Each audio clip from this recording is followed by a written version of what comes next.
It was just a slice of cherry pie and a warm booth. She thought she was saving a starving kid from the freezing rain. She didn't know the boy belonged to the most ruthless syndicate boss in the city, or that opening her door would seal her inescapable fate. The neon sign above Gallagher's diner sputtered, buzzing like an angry hornet, before half the letters shorted out, leaving only a blood-red DIE glowing into the Chicago night. Sadie wiped the Formica counter for the third time, her shoulders aching with the familiar exhaustion of a 14-hour shift. It was past midnight on a Tuesday, and the rain was coming down in sheets, turning the gritty pavement of the West Loop into a slick, black mirror. Sadie was 27, a woman who had traded her youth for a spatula and a stack of unpaid invoices when her father died, leaving her this crumbling diner and a mountain of quiet desperation.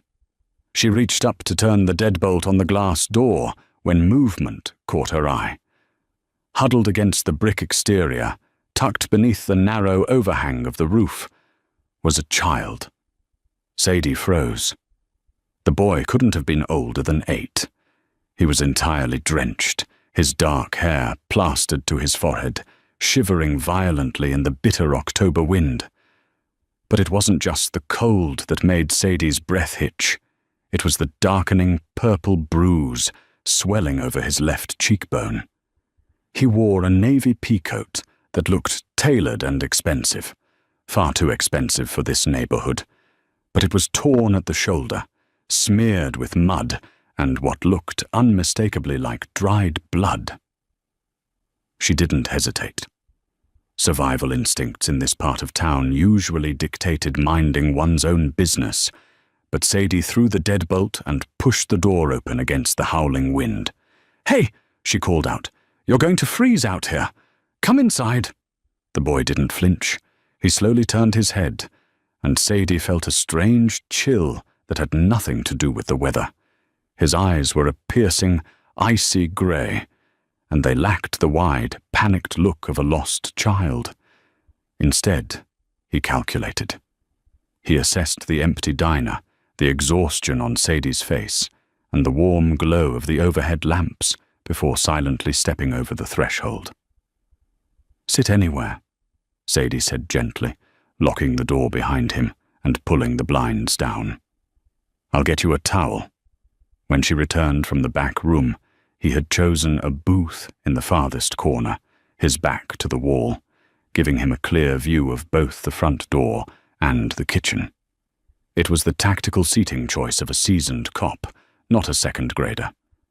Sadie handed him the towel, which he accepted with a stiff nod, patting his hair dry without a word.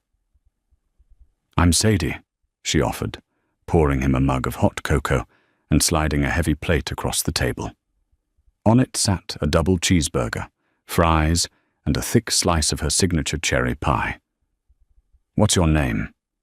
He stared at the food for a long moment. His stomach let out a violent, hollow growl, betraying his stoic facade. He picked up the burger. "Leo." "Well, Leo, you look like you've been through a war. Do you want me to call your parents or the police?" Leo paused mid-bite. The grey eyes flicked up to hers, terrifyingly deadpan. "Do not call the police, Sadie. They cannot help, and the men looking for me pay the police precinct very well." Sadie's blood ran cold. The articulate, chillingly calm way he spoke made the hair on her arms stand up. "Men looking for you? Leo, who did this to your face?" "The O'Bannon family," Leo said simply, taking a methodical bite of a French fry. "They tried to put me in a van outside my school. My security detail was compromised. I walked 6 miles through the alleys to lose them." Sadie stared at him, her mind struggling to process the words. Security detail? The O'Bannon family. The O'Bannons were notoriously violent Irish mobsters who ran the Dockland extortion rackets. They were monsters you read about in the Metro section of the Tribune, not people a child discussed casually over dinner.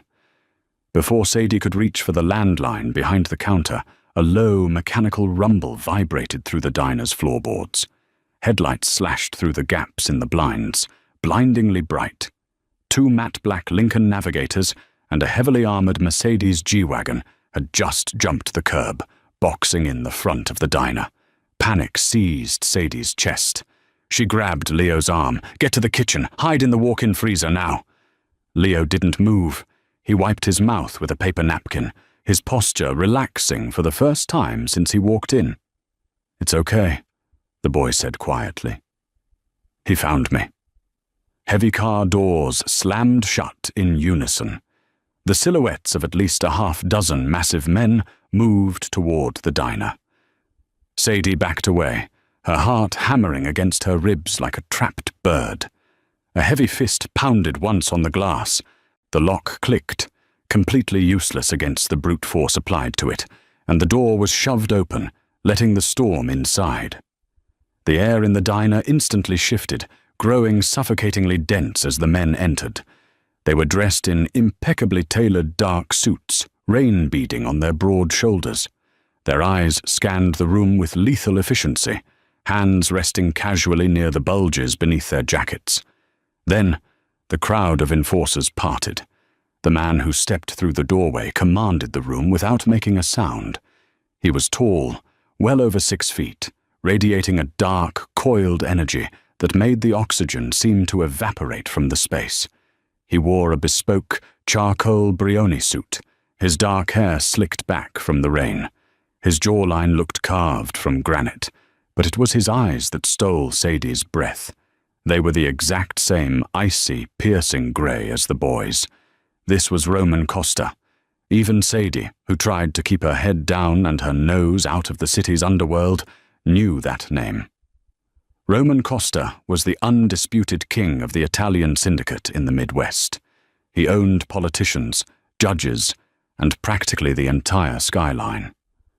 A whisper of his name in the streets was enough to stop a bar fight, and he was standing in her diner. Roman's gaze locked onto the boy sitting in the corner booth. A flicker of something raw and intensely vulnerable cracked the man's terrifying facade, but it was gone in a fraction of a second, replaced by cold authority. He strode across the linoleum. "Leo." "Father," the boy replied, slipping out of the booth. Roman dropped to one knee, ignoring the grime on the floor, and gripped his son's shoulders. His eyes darted over the bruise on Leo's cheek, the torn coat, and finally, the half-eaten cherry pie on the table. When Roman stood back up, his attention shifted to Sadie. The sheer intensity of his stare made her want to shrink into the floorboards, but she stubbornly locked her knees, refusing to cower. "You took him in." Roman's voice was a low, resonant baritone that vibrated through the quiet room. It wasn't a question. "He was freezing," Sadie managed to say, her voice miraculously steady despite the tremor in her hands. "And hungry."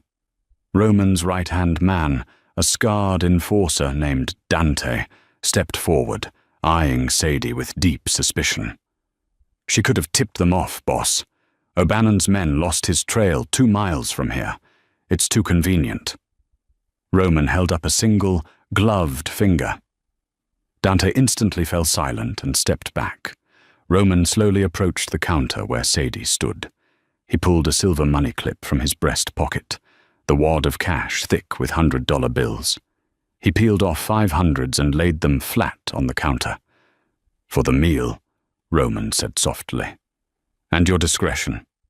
Sadie looked at the money, then at the blood on Leo's coat. The idea of taking Mafia money, blood money, made her stomach churn. Her father had always told her, "You take a dime from those people. They own your soul." She reached out and pushed the bills back across the counter. "A double cheeseburger and pie is $6.50, Sadie said, lifting her chin. "I don't want your tip." The diner went dead silent. Dante tensed, his hand dropping toward his waistband. No one told Roman Costa no. No one disrespected his money. Roman stared at the pushed-back cash, then up at Sadie. For a long, tense moment, the silence stretched, thick and dangerous. Then, the corner of Roman's mouth twitched upward in a barely imperceptible smirk. It was a look of genuine, unfiltered amusement. He slid the hundreds back into his pocket. Reaching into his trousers, he pulled out a $5 bill, a 1, and dug exactly 2 quarters out of his palm, placing them precisely on the counter. $6.50, Roman murmured, his voice dropping an octave, meant only for her. I am in your debt, Miss Gallagher. Sadie Gallagher. Sadie. He tasted the name, his grey eyes darkening. A word of advice. Bravery in this city usually gets people killed. Lock your doors. He turned on his heel. Let's go, Leo. The men filed out as quickly and silently as they had arrived. The engines roared to life, tires hissing against the wet pavement as the convoy vanished into the storm, leaving Sadie standing alone in the quiet diner, her heart hammering wildly. She thought she would never see them again. She thought she had dodged a bullet. She was wrong. A week later, the lunch rush had ended, leaving Sadie alone to clean up. The diner door jingled, and in walked Mickey Sullivan, a mid-level loan shark with gold teeth and a reputation for breaking fingers. He wasn't alone. 3 of his heavy-set muscle men trailed behind him, locking the diner door and flipping the open sign to closed. Sadie, sweetheart, Mickey sneered, dragging a bat along the edge of the counter, knocking over a stack of porcelain mugs. They shattered loudly against the floor. Your old man left this world owing me 20 grand. You've been dodging my calls. I don't have it, Mickey, Sadie said, backing toward the kitchen, her hand blindly searching behind the counter for the panic button. I told you, I need another month to get the loan approved by the bank. I ain't a bank, sweetheart. Mickey laughed, signaling his men. Start smashing the grills. We'll take it out of the equipment. One of the men grabbed Sadie by the hair, throwing her hard against the cash register. She cried out in pain, clutching her side as Mickey raised the baseball bat to smash the display case. Before the bat could swing, the front window of the diner exploded inward in a shower of shattered glass. A black SUV had intentionally rammed halfway through the brick storefront. Through the settling dust and debris, doors opened. Dante stepped through the wreckage, an unlit cigarette in his mouth, flanked by 4 Costa enforcers carrying suppressed weapons. Mickey dropped the bat, his face draining of all color. Dante? Hey, man. We didn't know this was Costa territory. We're just collecting a legal debt. Dante didn't say a word. He stepped up to the man who had thrown Sadie and drove the butt of his pistol into the man's jaw with a sickening crunch. The thug collapsed instantly. Mickey's other men raised their hands, trembling, dropping to their knees before a single shot was fired. Dante walked over to Mickey, grabbed him by the throat, and slammed him against the wall. Mr. Costa doesn't like it when people touch what belongs to him, Mickey. Sadie, trembling and clutching her bruised ribs, stared in absolute shock. I don't belong to him, Sadie gasped out. Dante turned to her, straightening his suit jacket. He dropped a heavy sealed envelope onto the counter. Your father's debt is paid. The bank mortgage on this building is paid. You answer to one man now, Miss Gallagher. Mr. Costa would like you to join him for dinner tonight. Wear something nice. Sadie realized with a cold, sinking dread that Roman Costa hadn't just paid for a cheeseburger. He had bought her life. A matte black Maybach S680 idled at the curb outside Sadie's apartment just before 7. Dante stood by the open rear door, his expression unreadable. Sadie climbed inside, her stomach twisting into a tight knot. She wore the only formal dress she owned, a simple midnight blue sheath she usually reserved for funerals and bank meetings. The drive took them north, far away from the grit of the West Loop, winding through the heavily wooded, opulent enclaves of Winnetka. They pulled up to massive wrought-iron gates that swung open silently, revealing a sprawling limestone estate that looked more like a fortress than a home. Armed guards patrolled the perimeter with Belgian Malinois dogs, their silhouettes dark against the manicured lawns. Sadie was escorted through a cavernous marble foyer and into a mahogany-paneled study that smelled of old paper, expensive bourbon, and leather. Roman Costa stood by a floor-to-ceiling window overlooking Lake Michigan, pouring amber liquid into a crystal tumbler from a Macallan decanter. He wore a tailored black dress shirt, the sleeves rolled up to reveal a sprawling tapestry of dark ink crawling up his forearms. "You look beautiful, Sadie," Roman said, turning to face her. His voice was a low rumble that sent an involuntary shiver down her spine. "Sit." Sadie remained standing near the door, her hands clutched tightly at her sides. "I didn't ask you to pay off Mickey Sullivan. I don't want your money, Mr. Costa, and I certainly don't want to be owned by the syndicate." Roman took a slow sip of his bourbon, his icy grey eyes narrowing. "You think I paid off a two-bit street shark just to own a diner?" He set the glass down with a sharp clack. "Sit down, Sadie. We have much larger problems to discuss."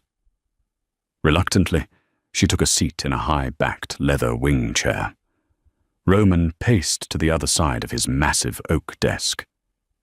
"My son has not spoken a word since his mother died 3 years ago," Roman stated flatly, the raw pain in his eyes contradicting his cold tone. "Not to me, not to his therapists, not to his tutors. Yet he walked into your diner and told you his name, who was chasing him, and ate a meal you prepared." Sadie blinked, stunned. He was completely articulate. "He told me the O'Bannons were after him." "Exactly," Roman said, leaning heavily against the desk.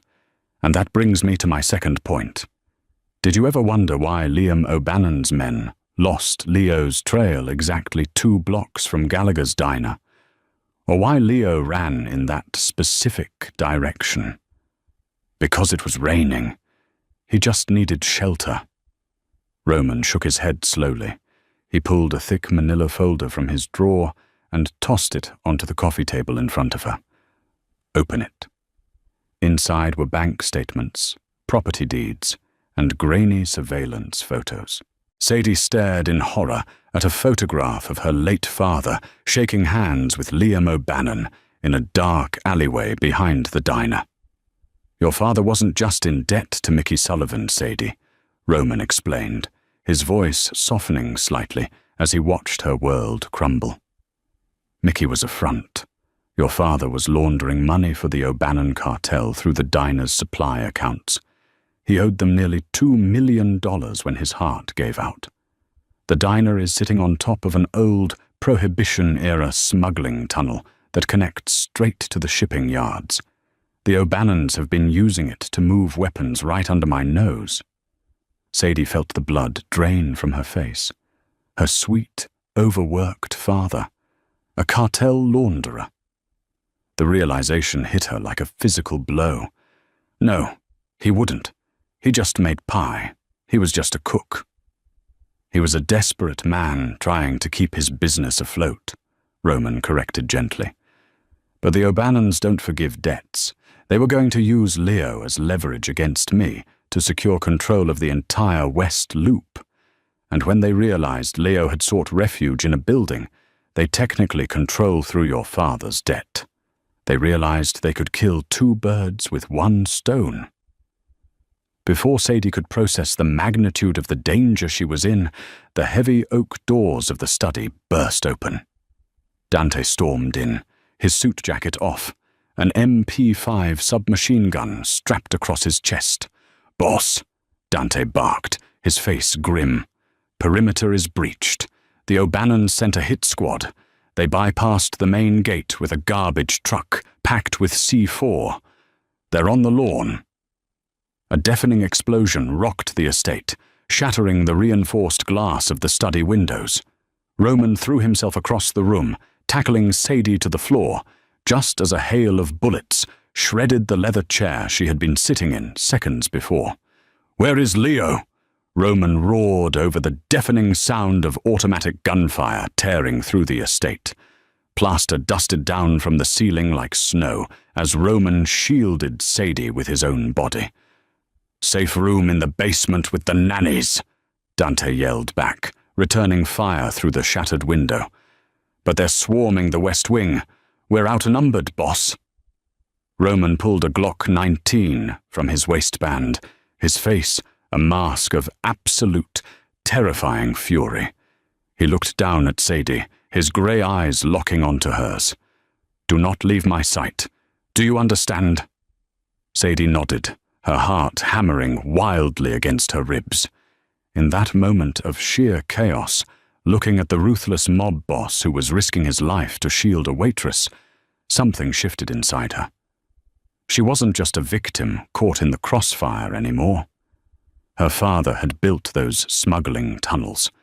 She knew every inch of the basement blueprints. "Roman," Sadie shouted, gripping his arm. "The blueprint's in my father's office. The tunnel under the diner. It connects to the city's old storm drain system.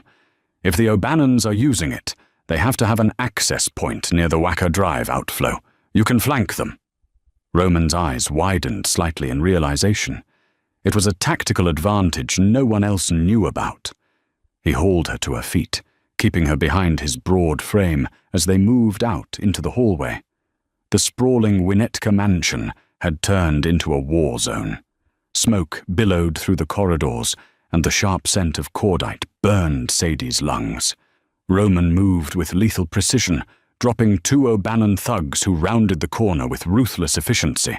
They fought their way down to the reinforced basement, where Dante secured the heavy steel door behind them. Inside the safe room, Leo was sitting calmly on a plush sofa, reading a hardcover book as if a cartel war wasn't raging above him. When he saw Sadie, he dropped the book and ran to her, wrapping his arms tightly around her waist. Roman paused, watching his son cling to the woman who had fed him a cheeseburger. The hardened Mafia boss closed his eyes for a fraction of a second, cementing his resolve. He turned to Dante. "Take half the men. Go to the Wacker Drive outflow. Flood the Wacker tunnel. Bury Liam O'Bannon's rats in the dark." The battle raged for another grueling hour, but Sadie's intel turned the tide. With the O'Bannon supply line ambushed and flooded from below, their reinforcements were cut off. Roman's men systematically eradicated the threat on the estate. Liam O'Bannon himself was caught trying to flee through the tunnels, only to be met by Dante in the dark. By dawn, the rain had stopped. The smoke had cleared, leaving the ruined majesty of Roman's estate bathed in pale golden light. Sadie stood on the terrace, a thick wool blanket draped over her shoulders, watching the cleanup crews discreetly remove the evidence of the night's violence. Roman walked up behind her, handing her a steaming mug of black coffee. His shirt was torn, his knuckles bruised and blooded, but he looked entirely at peace. "Liam O'Bannon is no longer a problem for our city," Roman said quietly, standing close enough that she could feel the heat radiating from his body. "And the tunnels under your diner have been sealed with concrete." Sadie looked down at the coffee mug. "So, my debt is settled? I'm free to go?" Roman stepped in front of her, gently tipping her chin up with his knuckle. His grey eyes were intense, stripping away the walls she had built around her heart. "Your debt was settled the moment you let my son in from the cold, Sadie. You are free to do whatever you want." He paused, his thumb brushing a smudge of soot from her cheek. "But I am a selfish man, and I am asking you to stay." Sadie looked toward the glass doors. Leo was standing inside, watching them with a small, hopeful smile. She had spent her entire life trying to survive the darkness of Chicago. Now, the most dangerous man in the city was offering to be her shield. "I'm going to need a new grill for the diner," Sadie murmured. a small smile finally breaking through her exhaustion. And the cherry pie is going to cost you $10 from now on. Roman chuckled, a deep, genuine sound that echoed across the ruined terrace. He pulled her into his chest, burying his face in her hair. Whatever you want, mea regina. She had opened her door to save a hungry boy, but in the end, she had become the queen of an empire. Did this gripping tale of danger, loyalty, and unexpected mafia romance keep you on the edge of your seat? If you loved watching Sadie rise from a struggling waitress to the untouchable queen of the syndicate, hit that like button right now. Share this story with your friends who love a thrilling plot twist, and don't forget to subscribe to our channel for more intense, real-life drama stories.